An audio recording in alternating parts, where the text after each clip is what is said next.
Hello guys, welcome back to my channel Understanding Economics. In the last video we discussed related aggregates of national income.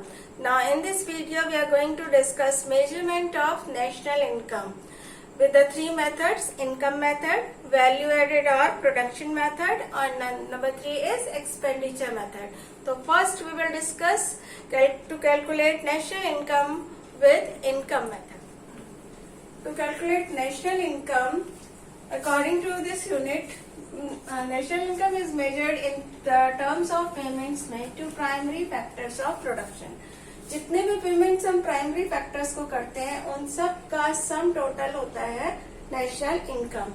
अब primary factors जैसे होते हैं, किसी भी enterprise के लिए 4 चीजें जरूरी होती हैं, प्रोडक्शन के लिए 4 चीजें जरूरी होती हैं: लैंड, लेबर, कैपिटल और एंटरप्राइज.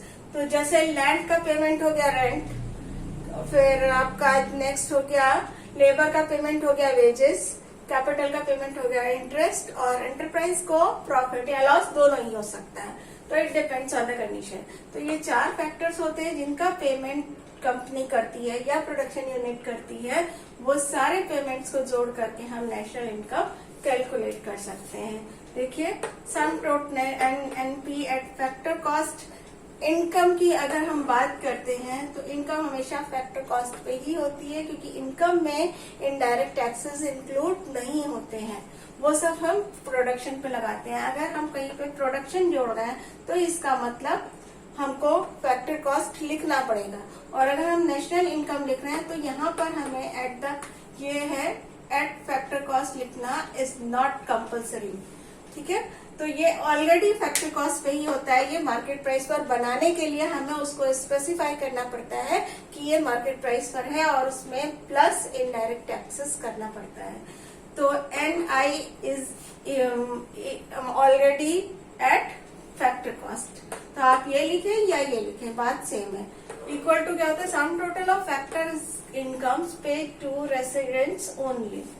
रेसिडेंट से क्या मतलब है? रेसिडेंट से मतलब है जिनके भी प्रॉफिट उस पर्टिकुलर कंट्री को बिलोंग करते हैं. They are living in the country और नॉट लिविंग. तो ये डिपेंड नहीं करता है वो रह कहाँ रहे हैं, वो उस कंट्री से रिलेटेड है उनके प्रॉफिट. तो हम उनके सब की इनकम हम जब ऐड करते हैं तो वो हमारा नेशनल इनकम बन जाता है. अगर हम इनको प्रोडक्शन के टर्म्स पे करते हैं तो हमारी डेफिनेशन होगी सम total of factor incomes paid out by all the production units located with in the domestic territory of a country. It is shared by residents and non residents. देखिए, यहाँ पर हम बात कर रहे हैं NDP की, यानी कि डोमेस्टिक की. डोमेस्टिक का मतलब हम जो आप नॉन रेसिडेंट्स जो हमारे living outside the domestic territory हैं, हम उनकी बात नहीं कर रहे हैं. यहाँ पर हमने जब बात की थी तो public living in the country और आउटसाइड द कंट्री. बट यहाँ पर हम बात आउटसाइड द डोमेस्टिक टेरिटरी की नहीं कर रहे हैं. उनके पेमेंट को हम यहाँ पर ऐड नहीं कर रहे हैं, क्योंकि ये हम डोमेस्टिक कर रहे हैं. जो हमने आपको बताया था NFI है, net factor income from abroad, यहाँ पर वो सब्ट्रैक्टेड है.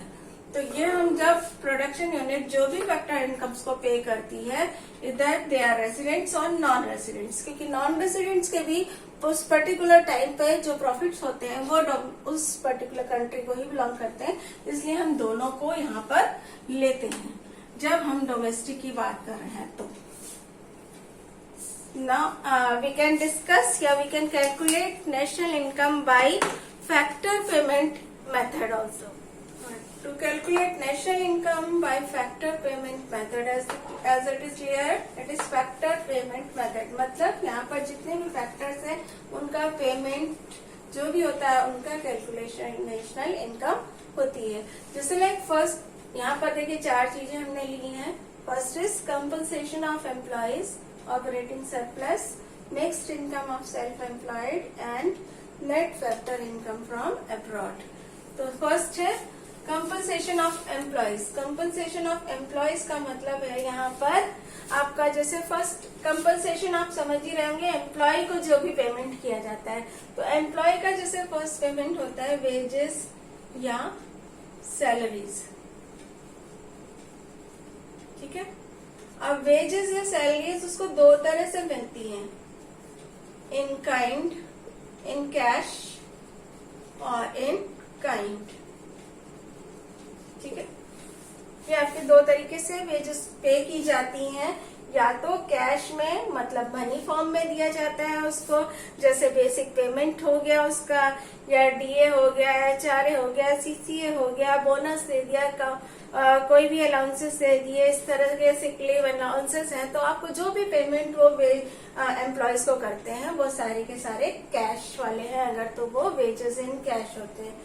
या आप कह सकते हैं कि दूसरी तरह से पेमेंट किए जाते हैं, wages in kind, salary in kind. या आप जैसे आपने मान लीजिए कोई भी कंपनी है वो आपसे काम करा रही है एम्प्लॉयज को, उसके बदले में वो आपके बच्चों को स्कूल भेज रही है, आपको मेडिकल फैसिलिटीज दे रही है, आपके आने जाने का खर्चा वहन कर रही है, उसने आपके लिए ट्रांसपोर्ट प्रोवाइड कर रखा है, या इस तरह की कोई भी और फैसिलिटी आपको दी हुई है, तो वो इनडायरेक्टली आपका जो एक्सपेंडिचर है वो कम ही कर रही है। अगर वो कंपनी आपको नहीं देगी तो वो आप कहाँ से खर्च करेंगे? अपनी कैश सैलरी से।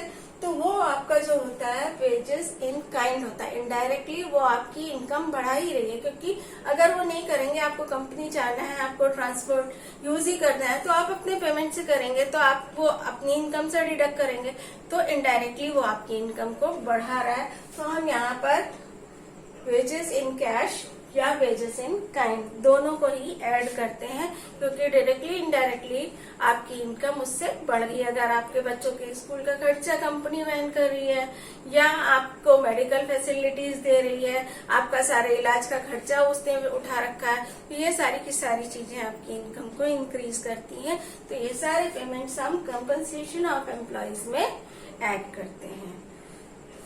ओके, नेक्स्ट थिंग है यहाँ इसमें एक चीज और होती है, सोशल एम्प्लॉयज कंट्रीब्यूशन, एम्प्लॉयर्स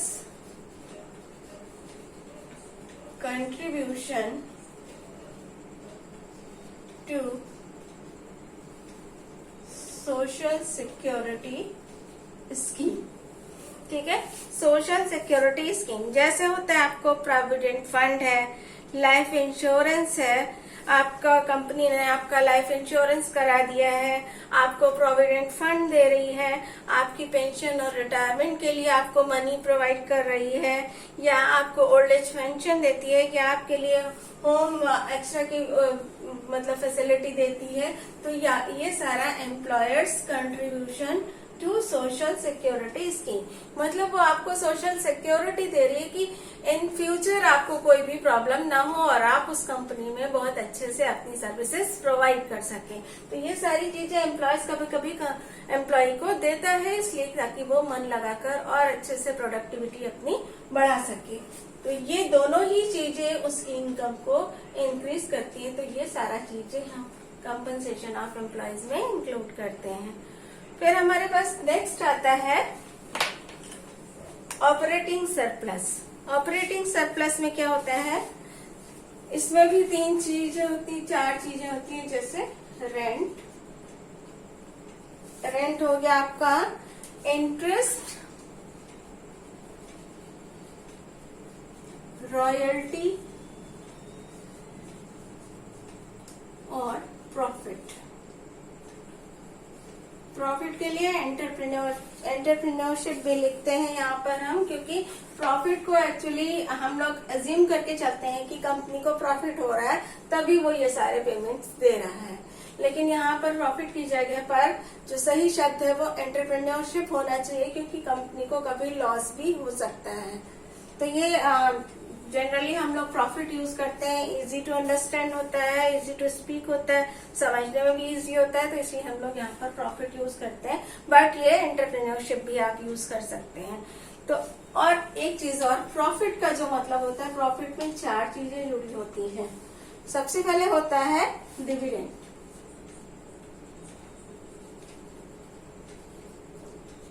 फिर होता है आपका कॉर्पोरेशन टैक्स,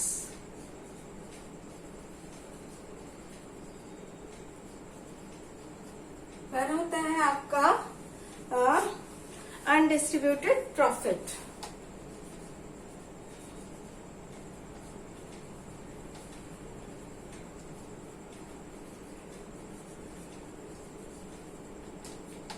देखिए क्या चीजें होती हैं यहाँ पर जो प्रॉफिट में जुड़ा हुआ होता है ऑलरेडी, क्योंकि वही सब मिला करके प्रॉफिट बनता है।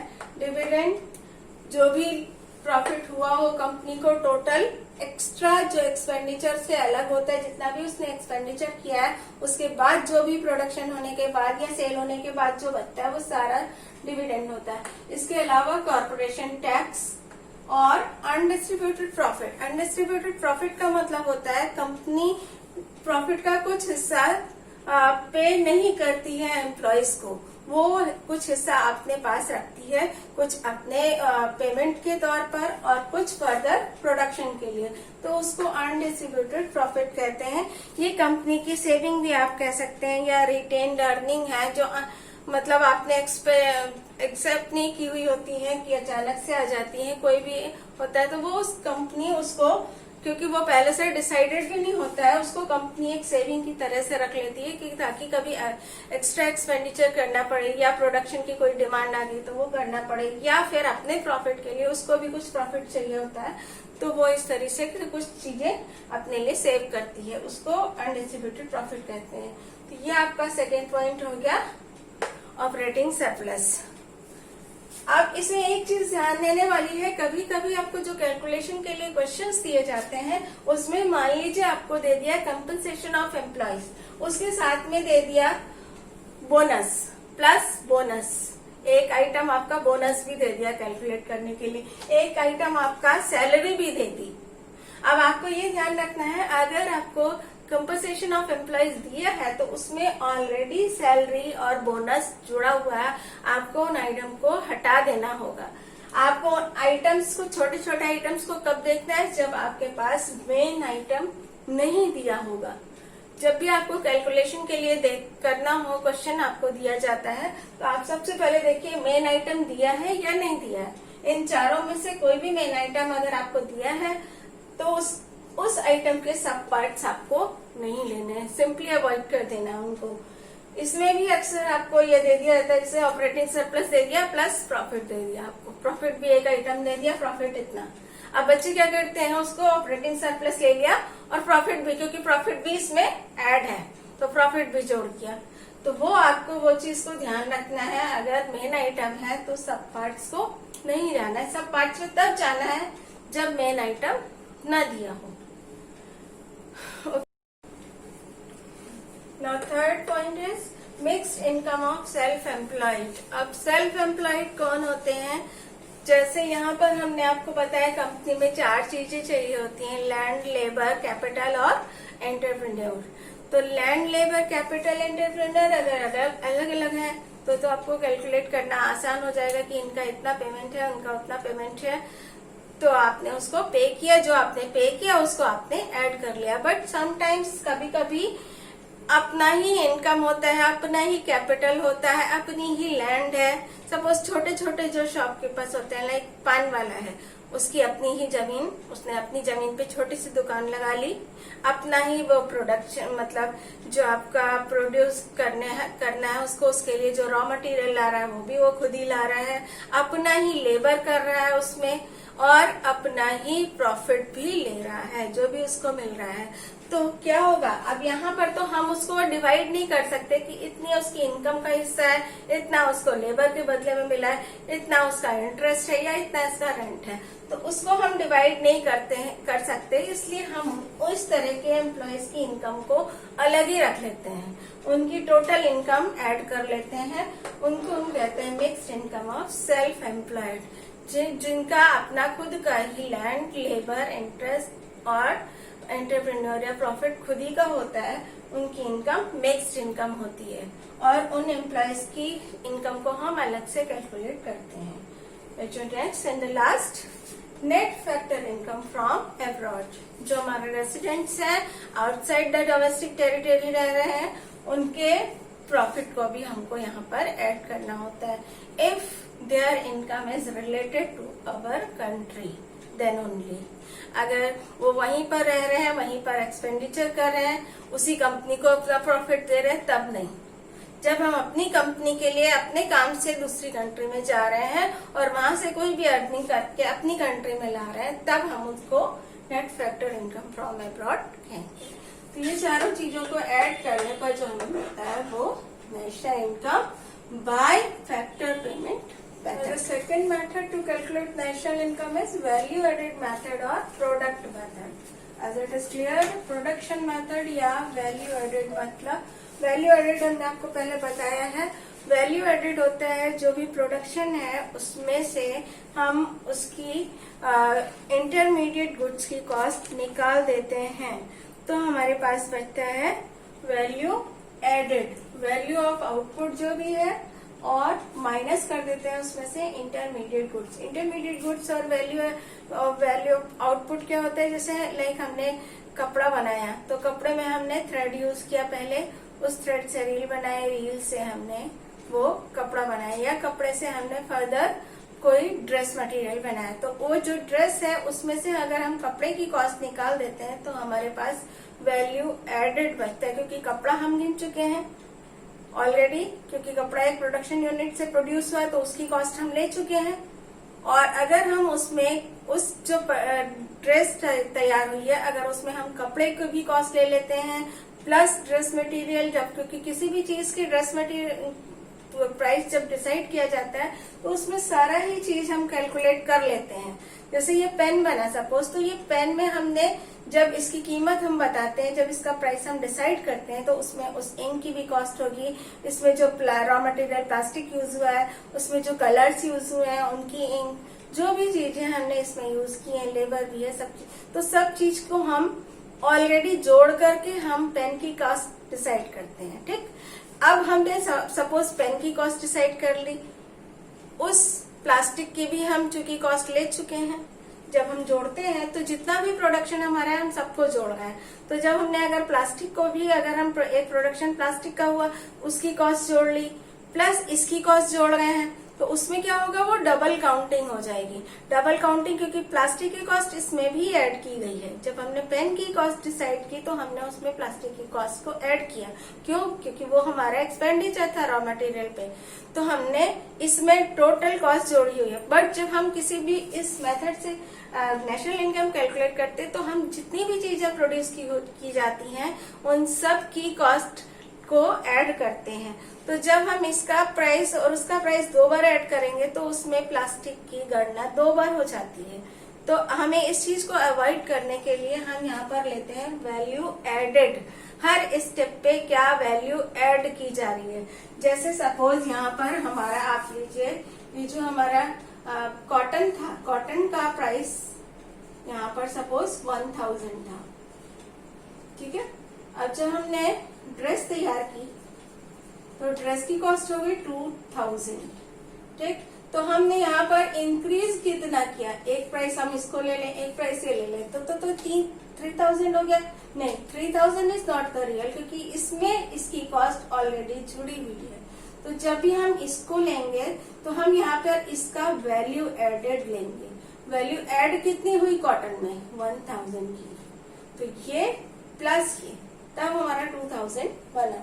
हम और इससे भी अगले स्टेप को अगर हम लेते हैं तो हम उसका भी एडिशन लेंगे, मतलब हर स्टेप पे उस प्रोडक्शन में क्या वैल्यू ऐड हो रही है। जैसे लकड़ी की कॉस्ट, फिर लकड़ी से कोई फर्नीचर बना, उसमें तो लकड़ी की वैल्यू में कितना और ऐड हुआ। सपोज लकड़ी की कॉस्ट 500 थी, अगर वो चेयर बन गई तो हो गई 1000 की, तो हमने इंक्रीज कितने का किया, 500 का, तो वैल्यू एडेड हमारी 500 की हुई। तो लकड़ी की cost 500, value added in the production of chair 500। तो यहाँ पर इस चीज को हमें बहुत ध्यान रखना है कि हम सिर्फ वैल्यू एडेड को कैलकुलेट करते हैं, उसकी कॉस्ट या उसका प्राइस कैलकुलेट नहीं करते हैं, क्योंकि उससे अगर हम सपोज प्राइस कर रहे हैं तो हमें माइनस इंटरमीडिएट गुड्स की कॉस्ट को करना पड़ेगा, अदरवाइज फिर डबल काउंटिंग होने का डर होता है। ठीक, आप देखिए स्टेप्स क्या क्या है, यहाँ पर हम क्या क्या चीजें लेते हैं। फर्स्ट है GVA by gross value added by primary sector, by secondary sector, by tertiary sector within the domestic territory. क्यों, within the domestic territory, क्योंकि हम प्रोडक्शन तो अपने ही यहाँ करेंगे ना। तो हम डोमेस्टिक टेरिटरी में जितना भी हमने प्राइमरी सेक्टर में प्रोड्यूस किया, जितना भी हमने सेकेंडरी सेक्टर में प्रोड्यूस किया, जितना भी हमने टेरिटरी सेक्टर में प्रोड्यूस किया, उन सब की ग्रॉस वैल्यू एडेड कैलकुलेट करते हैं। देखिए प्रोडक्शन हमेशा ग्रॉस पर ही होता है। आप बाय डिफॉल्ट अगर प्रोडक्शन की कॉस्ट को निकाल रहे हैं तो वो हमें ग्रॉस पर ही मिलेगा, हमें डेप्रिसिएशन को हटाना पड़ता है बाद में। ठीक है, अब यहाँ पर 3 टर्म्स हमारे आ रहे हैं, primary sector, secondary sector, tertiary sector. अब ये है क्या, इसको भी समझ लीजिए। प्राइमरी सेक्टर्स कहते हैं उन चीजों के प्रोडक्शन को जो डायरेक्टली यूज की जाती हैं, जैसे फार्मिंग में जो भी हम सपोज वेजिटेबल्स है या फिशिंग को भी हम प्राइमरी में लेते हैं, तो फिश डायरेक्टली यूज कर लिया जाती है, उनका कुछ और यूज नहीं होता है, फर्दर प्रोडक्शन के काम में वो चीजें नहीं आती हैं, तो उन चीजों को हम प्राइमरी सेक्टर में लेते हैं। जैसे आपकी फिशिंग हो गई, माइनिंग हो गई, फार्मिंग हो गई। अगर हम उन चीजों को डायरेक्टली मार्केट में ला रहे हैं, अगर उनको फर्दर प्रोडक्शन में यूज कर रहे हैं, तो फिर वो सेकेंडरी में आ जाती हैं। सेकेंडरी का मतलब होता है जो हमने चीजें प्राइमरी में प्रोड्यूस की, अगर हम उनसे उन चीजों को फर्दर प्रोडक्शन में यूज कर रहे हैं। जैसे लकड़ी थी, अगर लकड़ी को डायरेक्टली मार्केट में फ्यूल के लिए यूज किया जा रहा है तो वो प्राइमरी हो गई। अगर उसी लकड़ी को हम मैन्युफैक्चरिंग के लिए, फर्नीचर के लिए यूज कर रहे हैं, तो वो सेकेंडरी सेक्टर में आ जाती है। मतलब हम जिन चीजों को फर्दर प्रोडक्शन के लिए यूज कर रहे हैं वो सेकेंडरी सेक्टर हो गई। और टर्शियरी सेक्टर हमारा बिलोंग करता है सर्विसेज से, कि सर्विसेज को हम प्रोडक्शन में नहीं, तो उनको उनकी पेमेंट के बेसिस पे कैलकुलेट करते हैं। ठीक, ये तो हमारी हो गई बेसिकली प्रोडक्शन जितना भी था।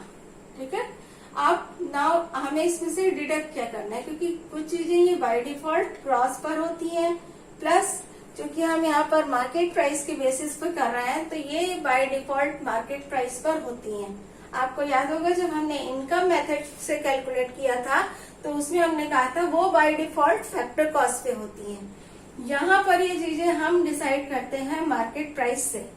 तो market price by default gross होती है, क्योंकि प्रोड्यूसर हमेशा सारी चीजों की लागत मार्केट प्राइस में ऐड कर देते हैं। वो अपना डेप्रिसिएशन, अपना जो भी घाटा है, वो सारा कंज्यूमर से वसूलना चाहते हैं, तो वो ग्रॉस पर होती हैं और मार्केट प्राइस पर होती हैं, क्योंकि उसमें नेट इनडायरेक्ट टैक्सेस भी इंक्लूड होते हैं। क्योंकि प्रोडक्शन पे टैक्स लगता है, तो वो टैक्स हम क्या करते हैं, कंज्यूमर्स पे फॉरवर्ड कर देते हैं, प्रोड्यूसर्स। तो नेट इनडायरेक्ट टैक्स, ये दोनों चीजें हमें निकालनी होती हैं इसमें से, तो वो नेट बन जाती है, नेट नेशनल इनकम। क्योंकि नेशनल इनकम हमेशा नेट पर होती है, क्योंकि इनकम में कोई घिसावट नहीं होती है, इनकम में कोई डेप्रिसिएशन नहीं होता है। डेप्रिसिएशन हमेशा चीजों पर होता है, किसी भी प्रोडक्शन पर होता है। और जो लास्ट है, क्योंकि ये हम बात कर रहे हैं डोमेस्टिक टेरिटरी की, तो जो लास्ट हमारा आइटम है उसमें हमको net factor income from abroad add करना है। तो देख लीजिए बेसिकली 3 टर्म्स हमारे पास है। माइनस करना है हमें डेप्रिसिएशन NIT और ऐड करना है फैक्टर इनकम फ्रॉम अब्रॉड। अब हम चाहे फैक्टर इनकम लिखे, नेट फैक्टर इनकम लिखे, क्योंकि फैक्टर इनकम हमेशा नेट ही होती है। ठीक है, तो ये हमारा था value added of production method. Now the third method to calculate national income is expenditure method.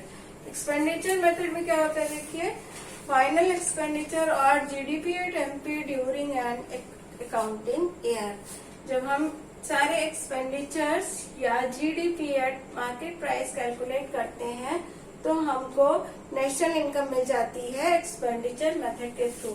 देखिए क्या क्या आइटम्स इंक्लूडेड हैं इसमें। एक तो है प्राइवेट फाइनल कंजम्पशन एक्सपेंडिचर, जो भी हमारी कंपनीज करती हैं एक्सपेंडिचर, फाइनल एक्सपेंडिचर की बात हो रही है, ये याद रखिएगा। यहाँ पर हम एडिशन की बात कर रहे हैं सिर्फ। Final investment expenditure capital formation के लिए, क्योंकि कभी कभी कंपनीज को मशीनें खरीदनी होती हैं या कोई नया इन्वेस्टमेंट कर रहा है, तो वो इन्वेस्टमेंट एक्सपेंडिचर। फिर गवर्नमेंट का फाइनल कंजम्पशन एक्सपेंडिचर, और the fourth term is net exports minus imports. ध्यान रखिएगा, हमेशा ही एक्सपोर्ट में से इम्पोर्ट माइनस करना है, चाहे ये ज्यादा है या कम है। अगर इम्पोर्ट ज्यादा है तो नेट एक्सपोर्ट माइनस में आता है, ये ध्यान रखिएगा। और ये सारी चीजें मार्केट प्राइस पर हमें मिल गई होती हैं। फैक्टर कॉस्ट पे बनाने के लिए हमें कुछ चीजें और करनी होती हैं। तो टोटल हम आपको अभी नेक्स्ट स्टेप में डिस्कस कर रहे हैं। तब तक ये 4 मेन टर्म्स हैं जिनका एक्सपेंडिचर हम नेशनल इनकम के लिए कैलकुलेट करते हैं। To calculate national income by expenditure method we have to know some compositions of GDP at market price. कितने तरह के या किस तरह के एक्सपेंडिचर्स होते हैं। ये मेन एक्सपेंडिचर्स होते हैं जो किसी भी कंट्री में गवर्नमेंट या प्राइवेट इंस्टीट्यूशंस करते हैं। तो सबसे पहले इसमें आता है प्राइवेट फाइनल कंजम्पशन एक्सपेंडिचर। मतलब जो जैसे कि हाउस होल्ड्स हैं या इस तरह की मतलब उनको अब फाइनली कोई एक्सपेंडिचर करना है, उनको प्रोडक्शन के लिए कोई एक्सपेंडिचर नहीं कर रहे हैं फाइनल, चाहे वो ड्यूरेबल गुड्स के लिए कर रहे हो, नॉन ड्यूरेबल गुड्स के लिए हो रहे हो, तो वो एक्सपेंडिचर जो कंजम्पशन के लिए होते हैं फाइनली किसी और प्रोडक्शन के लिए नहीं होते, वो एक्सपेंडिचर को हम फर्स्ट कैलकुलेट करते हैं। फिर सेकंड होता है गवर्नमेंट भी कुछ एक्सपेंडिचर्स करती है, जैसे वो एम्प्लॉयज को सैलरी देती है, या अगर रोड्स वगैरह बनानी है तो उसको कुछ मटेरियल भी परचेज करना पड़ता है। तो गवर्नमेंट के जो फाइनल एक्सपेंडिचर्स होते हैं वो गवर्नमेंट फाइनल कंजम्पशन एक्सपेंडिचर हो गया, सेकेंड ये हो गया। फिर थर्ड आता है गवर्नमेंट फिक्स्ड इन्वेस्टमेंट्स। अब गवर्नमेंट कुछ फिक्स इन्वेस्टमेंट करती है, कभी कभी जैसे कोई पेंशन स्कीम चला दी उसने, या लाइट्स लगवानी है, रोड्स बनवानी है, इस तरीके के कोई भी इन्वेस्टमेंट, या कुछ कंपनीज गवर्नमेंट चलाती है, तो इस तरीके के इन्वेस्टमेंट के लिए जो गवर्नमेंट एक्सपेंडिचर करती है उसको गवर्नमेंट फिक्स्ड इन्वेस्टमेंट्स में लेते हैं। फिर यहाँ पर बिजनेस फिक्स्ड इन्वेस्टमेंट्स, कुछ बिजनेसमैन भी इन्वेस्टमेंट करते हैं कंपनीज के लिए, कोई बिल्डिंग बनवानी है, मशीनरी लगवानी है, कोई प्लांट लगवाना है, तो वो इन्वेस्टमेंट बिजनेस फिक्स्ड इन्वेस्टमेंट में हो गए। नेक्स्ट है इन्वेस्टमेंट ऑन रेसिडेंशियल कंस्ट्रक्शन, घर बनवाने के लिए करना है, या कंपनी कोई इस तरह का इन्वेस्टमेंट कर रही है, या गवर्नमेंट कोई इस तरह का इन्वेस्टमेंट कंस्ट्रक्शन पर्पज से कर रही है, तो उसका एक्सपेंडिचर हो गया। फिर यहाँ पर है इन्वेंट्री इन्वेस्टमेंट या चेंज इन स्टॉक कहते हैं। ये होता है basically closing stock minus opening stock.